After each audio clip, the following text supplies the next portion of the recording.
Online सब लोगों का स्वागत है और यहाँ पे जो आए हैं लोग उनका ज्यादा स्वागत है, क्योंकि आप लोगों ने अपने समय को, अपने कदम उठाए परमेश्वर के भवन में आने के लिए। Praise the Lord, hallelujah, hallelujah, hallelujah. परमेश्वर का वचन क्या था? पाप की मजदूरी तो मृत्यु है, लेकिन परमेश्वर का वचन के द्वारा ही आपको अनंत काल का जीवन मिलता है।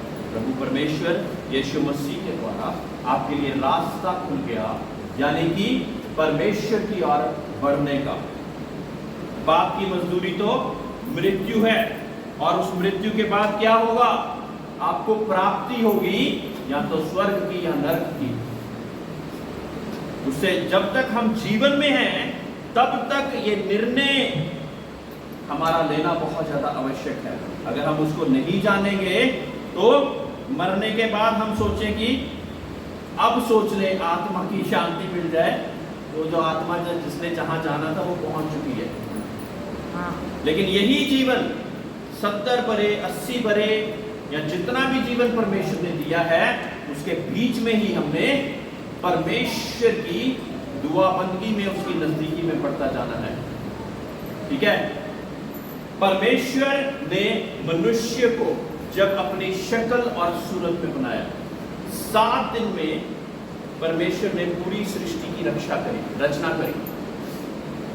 6ठे दिन जब परमेश्वर ने इंसान को बनाया तो कहा, मैं इंसान, आओ हम इंसान बनाएं, और इंसान को परमेश्वर ने अपनी शक्ल और सूरत में बनाया। उत्पत्ति में लिखा है, पहली पुस्तक 6ठा दिन। पहले दिन परमेश्वर ने क्या बनाया, दूसरे दिन क्या बनाया, तीसरे दिन क्या बनाया, चौथे दिन, 5वें दिन, जितनी सारी चीजें दिख रही हैं, ये सारी चीजों की रचना परमेश्वर ने 6 दिन में करके 7वें दिन विश्राम करा। यानी कि आज का दिन, जिसको हम संडे कहते हैं, अभी सोचा होगा कि संडे ही के दिन की छुट्टी होती है, क्योंकि परमेश्वर ने उस दिन एक सबत का दिन पुराने ऐतनामे में कहा करते थे, और अब एक विश्राम का दिन कह के परमेश्वर ने वो दिन परमेश्वर ने हमको दे दिया। मेरे प्रियो, जब परमेश्वर ने इंसान को अपनी शक्ल और सूरत में बनाया तो वो सारी पेड़ पौधों पर, जीव जंतुओं पर, हर एक चीज पर अधिकार रखता था। हर चीज पे उसी का अधिकार था। आपको पता है पक्षियों के, जानवरों के नाम किसने रखे हैं? इंसान ने वो नाम रखने, ये अधिकार परमेश्वर ने इंसान को दिया था, जो आदम को दिया था। पहला इंसान का क्या नाम था? आदम है ना, हमने वीडियो भी देखी थी ना, आदम। और पहली स्त्री का क्या नाम था? हवा, है ना। और पहला ऑपरेशन परमेश्वर ने करा, आदम जब अकेला था तो परमेश्वर नहीं चाहता था कि वो जीव जंतुओं के साथ बातचीत तो कर रहा है, बाकी सब चीजें कर रहा है, लेकिन कोई तो ऐसा हो जो कि उसके जैसा हो। तो तब क्या करा? उसको गहरी नींद में डाला और उसकी पसली में से पसली एक स्त्री को बनाया। ऑपरेशन करके उस स्त्री को बनाया, और उसका नाम क्या रखा? हवा। पहला आदमी का नाम था आदम, पहली स्त्री का नाम था हवा। और तब परमेश्वर ने क्या कहा कि तुम सारे उस जगह में, बागे अदन में रखा था, फिरदौस कहा जाता उसको, स्वर्ग की माने जैसी जगह थी। परमेश्वर ने हमें 2 आंखें दी थी कि हम उसकी सुंदरता को देख सकें, कान दिए थे उसकी अच्छी अच्छी बातों को सुन सकें, और हर चीज परमेश्वर ने हमारे शरीर में ऐसी बनाई थी जिससे हम परमेश्वर के नाम की महिमा कर सके। लेकिन एक ही सिर्फ आज्ञा दी थी सबसे पहले, और वो आज्ञा थी कि उसी बागे अदन में परमेश्वर ने एक वृक्ष लगाया था। उस वृक्ष को क्या कहा कि इस वृक्ष का फल नहीं खाना, बाकी सारे वृक्षों का फल तू खा सकता है। और रोज भोर के समय परमेश्वर आदम और हवा के साथ मिलने, उनके साथ बातचीत करने आया करता था, है ना। जो सर्वश्रेष्ठ सृष्टि में से सबसे अच्छी सृष्टि क्या थी? मैं और आप। पेड़ पौधे, जीव जंतु, इन सब चीजों से बढ़कर किसको बनाया परमेश्वर ने? इंसान को। इंसान को बनाया। तो जो चीजें इंसान बनाता है वो उससे नीचे हुई कि ऊपर हुई? कई मूर्तें बनाकर परमेश्वर के तुल्य बनाकर उनको पूजना हमने शुरू कर दिया, है ना? परमेश्वर को बिल्कुल भी पसंद नहीं है। परमेश्वर ने इंसान को बनाया और सारी सृष्टि को बनाया, तो जो चीजें इंसान बनाता है उसका सृष्टिकर्ता कौन है? इंसान खुद है। क्या इंसान भगवान को बना सकता है? बताओ कोई इंसान जो भगवान को बना ले? नहीं बना सकता। परमेश्वर ने तो हमें बनाया है, हम कहां से परमेश्वर को बना लेंगे? नहीं बना सकते। मैं बताना चाहता कि परमेश्वर के नाम से जब हम दुनिया में थे और वो पहले बाग एदन में रहा करते थे, एक फल को परमेश्वर ने खाने को मना करा। स्त्री उस फल के पेड़ के पास पहुंची और वहां पे सांप, जो कि इब्लीस, शैतान, वो गिराया हुआ फरिश्ता, वो वहां पे था। उसने स्त्री को कहा, ये फल को तू क्यों नहीं खाती? वो कहती कि परमेश्वर ने मना करा है। परमेश्वर ने मना क्यों करा? वो कहते कि जिस दिन खाओगे तुम मर जाओगे। जगह तुम मरोगे नहीं, लेकिन तुम्हारी बुद्धि खुल जाएगी। बुद्धि खुलने के चक्कर में उसने वो फल लिया, खुद खाया और अपने पति को भी दिया। और पहली बार उनको ये बात का ज्ञान हुआ कि हमने कुछ भी नहीं पहना। और परमेश्वर हमेशा की तरह शाम को जब उनके साथ हो, उसको पता लग चुका था सब कुछ क्या हो चुका है, लेकिन जब सारी चीजों का पता लगने के बाद परमेश्वर जब उनके पास फिर पहुंचा, वो चाहता था कि उसके मुख से भी सुनूं। आवाज मारी, ए आदम तू कहां है? ए आदम तू कहां है? और वो क्या कहता? परमेश्वर में छुपा हुआ हूं। और परमेश्वर ने पूछा, ऐसी कौन सी बात होगी जिसको तुझे मुझसे छुपना पड़ गया? तो रोज मेरे से मिला करता था। फिर उसने क्या कहा?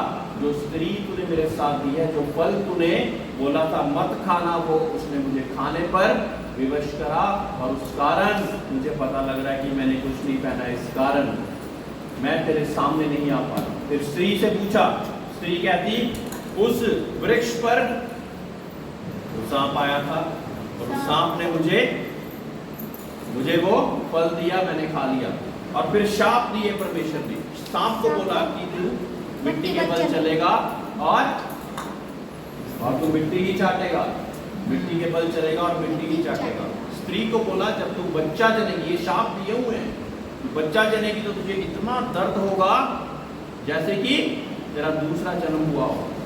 और पुरुष को के बाद बोला कि जब तक तू खून पसीने की मेहनत एक नहीं करेगा तब तक तू खाने का अधिकारी नहीं। सोचिए, ये सारी चीजों के कारण हम अभी तक वही चक्रव्यूह में पड़े हुए हैं। और फिर उनको बागे अदन से बाहर निकाल दिया, फिर दौस से बाहर निकाल दिया। अभी हम तभी वो सारी चीजों के भोगी बन चुके हैं, वो सारी चीजों को करते रह रहे हैं। अब परमेश्वर ने हमारे साथ एक बहुत मजबूत रिश्ता जोड़ा हुआ था, जो कि टूटा किस वजह से? पाप की वजह से। मेरे प्रियो, पाप की वजह से ही हमारा रिश्ता परमेश्वर से टूटता है, और कोई चीज नहीं जो कि परमेश्वर से आपके रिश्ते को तोड़े। अब पाप क्या करा? अनाज्ञाकारिता, यानी कि कहना ना मानना। परमेश्वर के नाम से जो परमेश्वर ने कहा था, एक ही हुक्म दिया था, तब 10 आज्ञा भी नहीं थी और भी आज्ञाएं नहीं थी, एक ही हुक्म था, इस पेड़ का फल न खाना। और फिर भी उसने खाया। तो पाप किस वजह से आया? अनाज्ञाकारिता की वजह से। ठीक है, अनाज्ञाकारिता की वजह से वो आया।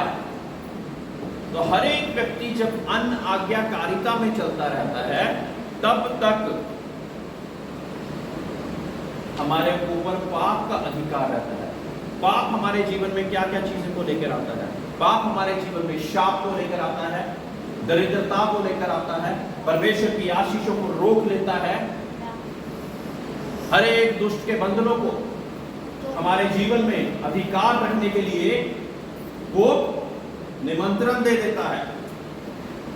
लेकिन जब ये पाप आ गया तो इस पाप को मिटाने के लिए भी किसी को आने का जरूरत थी। अगर नहीं आता तो हम अगर पाप में मर जाते तो कहां पे जाते? नरक में जाते। हाँ, अगर हम पाप में ही मर जाएं, पूरी जिंदगी भर कुछ भी करते रहे, पाप में मर जाएं, तो हम नरक ही जाएंगे, है ना। जितना मर्जी बोलते रहे कि ये स्वर्गवासी हो गया, लेकिन जाएंगे कहाँ? नरक में ही जाएंगे। तो चोर डाकू भी स्वर्गवासी हो गए, और जो अच्छा काम करने वाले हैं वो भी स्वर्गवासी हो गए, तो क्या अंतर रह जाएगा? कोई भी अंतर नहीं रह जाएगा। इसलिए परमेश्वर क्या कहता कि पाप की मजदूरी तो मृत्यु है, लेकिन प्रभु यीशु मसीह में हमें अनंत काल का जीवन मिल जाता। अब बहुत सारे पीर, पैगंबर, महात्मा आए, जो लोग रास्ता ढूंढते थे खुद भी, और कुछ कुछ रास्ता बताने की कोशिश करते थे। वो कहते थे कि ये रास्ता फॉलो कर लो, ये रास्ता अपना लो, ये रास्ता अपना लो, लेकिन कोई भी हमें ये मृत्यु, पाप के द्वारा जो मृत्यु आई, उसके बंधन से कोई छुटकारा नहीं दे सकता था।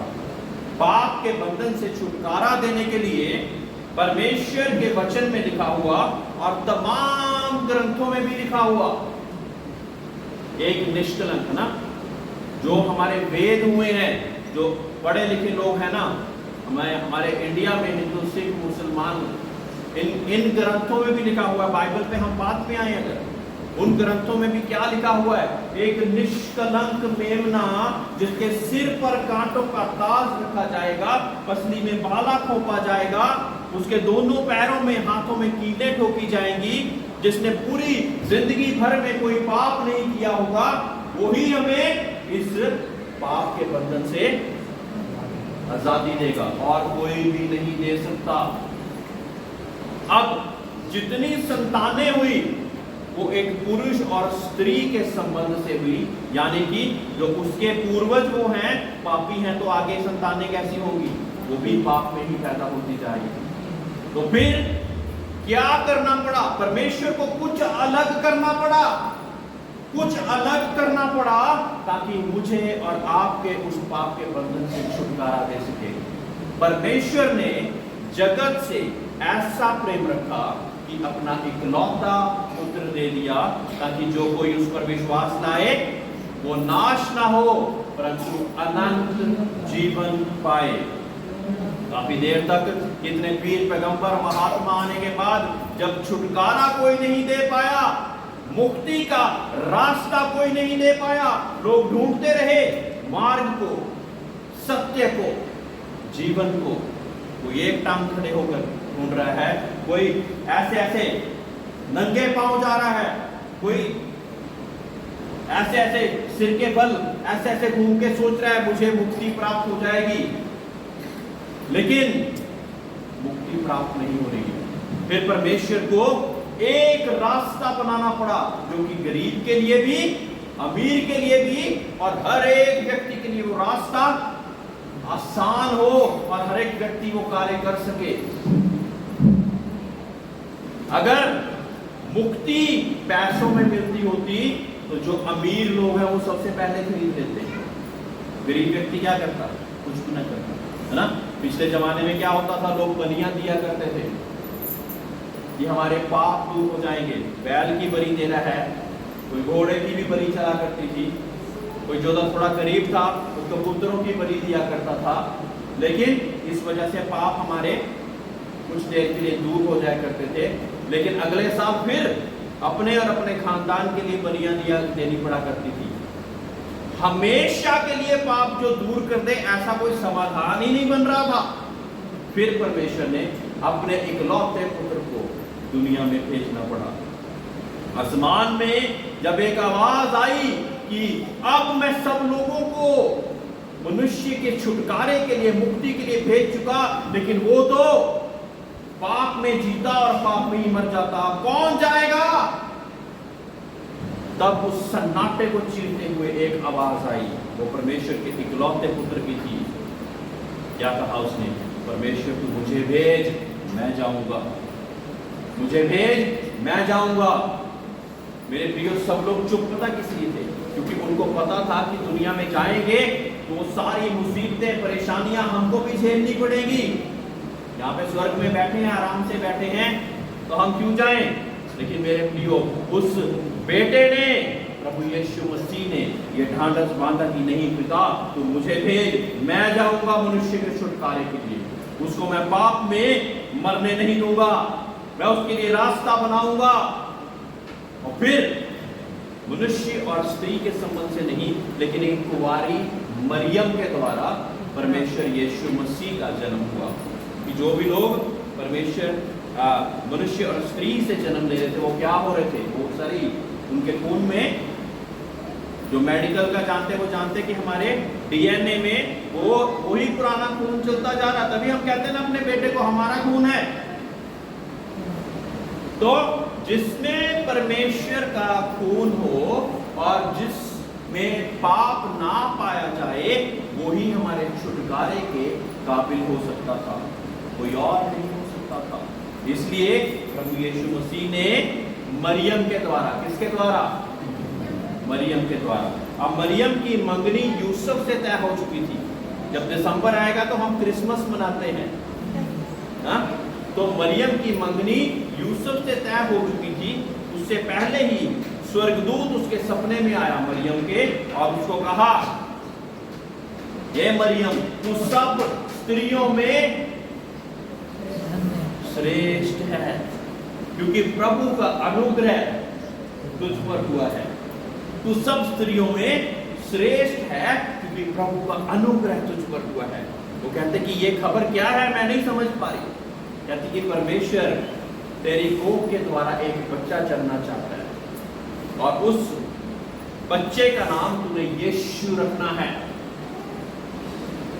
सल्तनत उसके कांधों पे होगी और वो नाम होगा जिस नाम के आगे हर एक घुटना झुकता, हर जुबान कहेगी कि यीशु भी प्रभु है।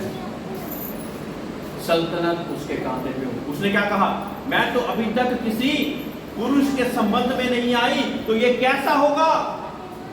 फरिश्ते को पूछ रही है वो स्त्री मरियम कि ये कैसे होगा। अब उसको क्या बोला, फरिश्ते ने क्या बोला कि पवित्र आत्मा तुझ पर हावी होगा और जो तू पुत्र जनेगी वो पवित्र आत्मा के द्वारा होगा। उसमें पुरुष की सहायता की जरूरत नहीं होगी, लेकिन वो पुरुष के बिना ही पवित्र आत्मा की सहायता से, वो कोख से ही पवित्र आत्मा से भरा होगा। अब जिसकी मंगनी हुई थी वो कहता कि इसके कोख में कहां से ऐसा बालक आ गया, ऐसा तो कभी संसार में, दुनिया में कभी ऐसा हुआ नहीं। अब उसको भी तो बताना जरूरी था कि भाई कुछ और मत सोच। उसके भी सपने में परमेश्वर आया, परमेश्वर का फरिश्ता आया बच्चों के लिए, जबराइल फरिश्ता, इंग्लिश में गैब्रियल कहते हैं, ठीक है। तो जबराइल फरिश्ता उसके भी सपने में आया और यूसुफ को कहा कि तू मरियम को अपनी पत्नी लेने से इनकार मत कर। वो जो बच्चा उसकी कोख में है वो किसी और का नहीं है, लेकिन वो परमेश्वर की पवित्र आत्मा के द्वारा हुआ है, किसी पुरुष के संबंध से नहीं हो रहा। इसलिए तू उसके साथ मंगनी करी है तो उसके साथ संबंध, शादी करने से तू मत डर, ठीक है। तो ऐसे करके जो तमाम ग्रंथों में भविष्यवाणियां हुई थी, ऐसे उसको पूरा करने के लिए परमेश्वर ने हमारे लिए रास्ता खोला। मेरे प्रियो, आदम के द्वारा पाप आया क्योंकि उसने अनाज्ञाकारिता करी थी। अब जब प्रभु यीशु मसीह दुनिया में आए तो पूरे जीवन काल में दुख सुख हर एक चीज भोगते हुए उन्होंने फिर भी पूरी दुनिया में, पूरे अपने जीवन काल में कभी पाप नहीं किया। अंधों को आंखें दी, जिनके कान नहीं थे उनको उनके कान खोले, जो लंगड़े थे उनकी पैर पूरे करे, उनके पैरों को लंगड़ों से चंगाई दी, यहां तक कि मुर्दों तक को जिलाया और फिर एक ऐसा मार्ग खोल दिया। तब धर्म के ठेकेदार क्या कहते थे कि हम तो इतने पैसे ले लेके ये कार्य करने का आश्वासन देते हैं, होगा कि नहीं ये हमें भी नहीं पता, ये तो फ्री में करी जा रहा है सब कुछ। तो कहते कि हमारी तो ठेकेदारी खत्म हो जाएगी। तो उन्होंने क्या, एक चक्रव्यूह, एक षड्यंत्र रचा कि हम इसको क्रूस पे चढ़ा देंगे। लेकिन वो सारी चीजें परमेश्वर के प्लान के अंदर ही थी, नहीं तो परमेश्वर रोक लेता उनको, क्योंकि बिना मृत्यु के छुटकारा नहीं, बिना बलिदान के हमें मुक्ति नहीं मिल सकती। अगर मुक्ति पानी है तो बलिदान देना जरूरी होगा। वो बलिदान हमने देना था, लेकिन वो बलिदान किसने दे दिया? यीशु मसीह ने। मेरे और आपके लिए वो बलिदान किसने दे दिया? हाँ, यीशु मसीह ने।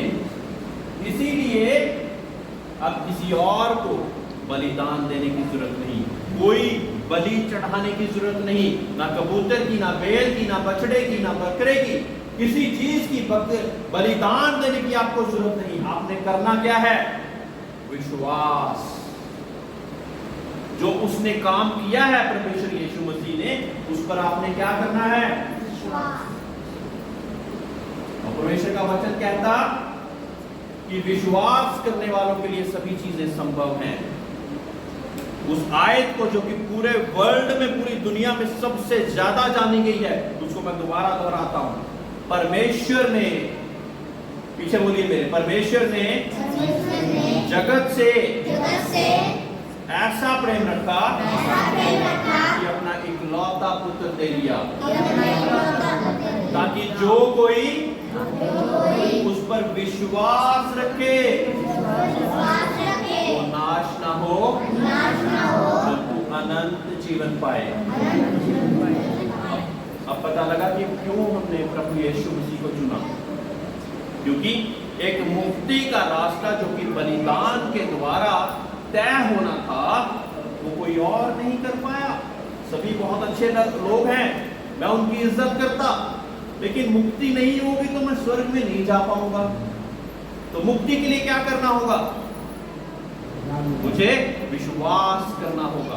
परमेश्वर ने ये जो वचन बोला, इसमें हमने ये नहीं लिखा कि सिर्फ ईसाई लोगों पे या मुसलमान लोगों पे या हिंदुओं पे जो विश्वास करते हैं वो उद्धार पाएंगे। परमेश्वर ने जगत से ऐसा प्रेम रखा। जगत में तो मैं और आप आते हैं, गोरे काले हर एक रंग के लोग आ जाते हैं, आते हैं कि नहीं आते? इसलिए आप सब लोगों से परमेश्वर प्यार करता। मेरे प्रियो, क्योंकि वो प्यार करता है, इसीलिए परमेश्वर के दास लगातार इसी सेवा में लगे रहते थे। कैसे छुटकारा मिल जाए, कैसे चंगाई मिल जाए, इसी बहाने परमेश्वर के नजदीक आ जाएंगे। ये जो छुटकारा और चंगाई है, ये परमेश्वर के लिए इतनी देर का काम है, छोटी चीज नहीं है बहुत। उससे भी बढ़कर आपको क्या देना चाहता है परमेश्वर? अनंत काल का जीवन जो आना है यीशु मसीह पर विश्वास रखने से। और जब परमेश्वर ऐसा काम आपके जीवन में कर देता, हमने कितनी सारी गवाहियां सुनी, ताकि हमारा विश्वास बढ़े। विश्वास बढ़ेगा तो हम परमेश्वर के नक्शे कदमों पर चलते रहेंगे। राह, हक और जिंदगी, मार्ग, सत्य और जीवन। परमेश्वर यीशु मसीह ने कहा, मैं ही हूं। कितने लोग आए, किसी ने ये नहीं बोला, क्योंकि वो थे नहीं। मार्ग कौन अनंत काल के जीवन के लिए खोलेगा? जो बलिदान के द्वारा हमारे लिए मुक्ति का रास्ता जिसने खोल दिया हो, है ना? हम ग्रंथों में पढ़ते तो लिखा हुआ वो सारी चीजें लिखी हुई, जो कि इतनी सारी भविष्यवाणियां केवल और केवल प्रभु यीशु मसीह में ही पूरी हुई, कोई और नहीं पूरा कर पाया। हमारे बलिदान के लिए वो ही एक निष्कलंक मेमना होकर हमारे लिए बलिदान हो गया, ताकि मुझे और आपको अनंत काल का जीवन मिल सके। मेरे प्रभु, कोई और रास्ता नहीं। अंत के दिन चल रहे हैं और देश देश पे चढ़ाई कर रहा है, भाई भाई का नहीं, बहन बहन की नहीं, हर जगह पे लड़ाई झगड़े बैर, और ये सारी चीजें होती जा रही। ये इस चीज को उत्पन्न करती है, पाप को। और परमेश्वर पाप से अभी मुक्ति हमें किस चीज से चाहिए? किसी ने पूछा नहीं कि मुक्ति किस चाहिए? ये पाप के बंधन से हमें मुक्ति चाहिए, जो कि प्रभु यीशु मसीह के द्वारा आएगी तो हम अनंत काल के जीवन में प्रवेश कर जाएंगे। इसीलिए जब हम प्रार्थनाएं करते जो प्रभु यीशु मसीह के नाम से करते हैं। कि जो काम मैं नहीं कर पाता था, अपने आप से नहीं हो पाता था, वो प्रभु यीशु मसीह के नाम से हो गया। तो जब हम प्रार्थनाएं करें, विनतियां करें परमेश्वर के नाम से, तो क्या होगा? प्रभु यीशु मसीह के नाम से मांगता हूं, मांगती हूं, जब बोलते हैं तो क्या हो जाता है? हमारे लिए वो स्वर्ग का द्वार हमारी प्रार्थनाओं के लिए खुल जाता है। क्योंकि ऐसी बहुत सी चीजें, अंधकार की ताकतें जो कि आपकी प्रार्थनाओं को रोकने के लिए दुनिया में कार्य कर रही हैं, और वो अधिकार केवल तब रख पाएंगी जब आपके जीवन में क्या है? पाप है। पाप के बंधन से छुटकारा कौन देगा? प्रभु यीशु मसीह। प्रभु यीशु मसीह, बोलिए प्रभु यीशु है ना। तो इसीलिए जब हम बातचीत कर रहे थे तो हन्ना सिस्टर ने क्या कहा कि जिसके मन में भी कोई पाप या कोई हफ्ते में कोई ऐसी बात होगी हो, तो परमेश्वर से क्षमा मांग लीजिए। क्षमा देने का अधिकार केवल उसको है जिसने खुद कभी पाप ना किया। तो एक शराबी दूसरे शराबी को क्या ही क्षमा देगा? एक खुद पाप करने वाला दूसरे को पाप से छुटकारा दे सकता है क्या? हाँ? अभी वचन में एक जगह पे लिखा कि हम भाई के आंख का वो कणका देखना चाहते हैं, लेकिन अपने आंख में जो लठ घुसा रखा है उसको कोई नहीं देखना चाहता। तो नियम क्या है? अपने आप को तो देखें हम, पहले अपने आप को देखें, अपने आप को देखें। परमेश्वर, मुझे किस चीज को सुधारने की जरूरत है? कौन सी ऐसी आदत, कौन सा ऐसा स्वभाव, बर्ताव मेरे जीवन में चलता जो कि मुझे अपने जीवन से दूर करने की जरूरत है, ताकि तेरी पवित्रता ही मेरे जीवन में आए। ठीक है? तो ये चीजें बोलते हुए हमने परमेश्वर के भवन में आना है, दुआएं प्रार्थनाएं करनी है, और परमेश्वर के नाम से, परमेश्वर का वचन कहता है कि विश्वास करने वालों के लिए सभी चीजें संभव है। ठीक है? तो 3-4 चीजें हमने जरूर याद रखनी है कि परमेश्वर से अलगाव, यानी कि अलग हम कैसे होते हैं? पाप के द्वारा। मिलते कैसे हैं?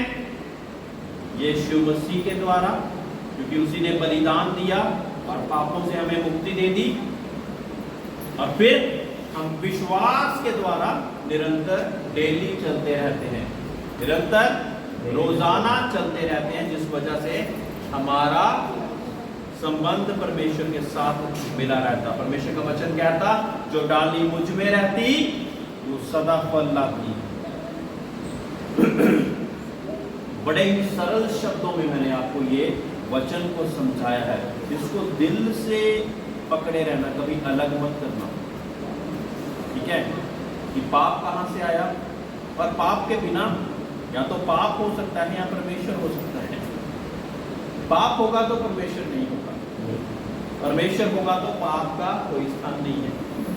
अब दुनिया में चलते फिरते ऐसी बहुत सारी चीजें हो जाती, लेकिन परमेश्वर के द्वारा आपको मुक्ति मिली है। फिर दोबारा आप प्रार्थना करें, परमेश्वर की गलती हो गई, आज से नहीं करूंगा, मुझे तो छुटकारा दे दे, मुझे चंगाई दे दे। तो हम परमेश्वर के साथ चलने के योग्य हो जाते हैं। मेरे प्रियो, इस शरीर में जब तक है ना, तब तक हमें मुक्ति लेने का अधिकार है। जब शरीर से चले गए तब कोई मुक्ति नहीं है। इसलिए इसी शरीर में हमने निर्णय ले लेना है कि परमेश्वर के अनुसार हम चलते जाएंगे। ठीक है? सभी लोग खड़े हो जाएंगे, हम अंत की प्रार्थना की तरफ जाएंगे।